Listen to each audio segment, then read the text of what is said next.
ako ay isang torpe. Alam niyo ba kung bakit ako hinirang na ama ng wikang pambansa? Well, malalaman niyo ngayon.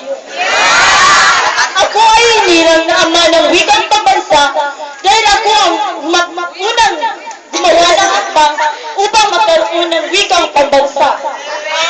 At ang wikang pambansa natin ngayon ay Filipino.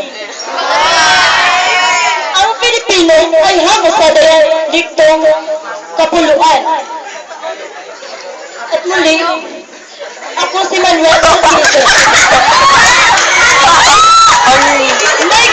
May napulot na pala ako linya.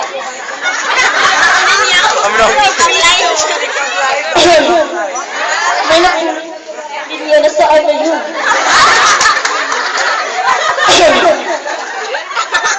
Wika ka ba?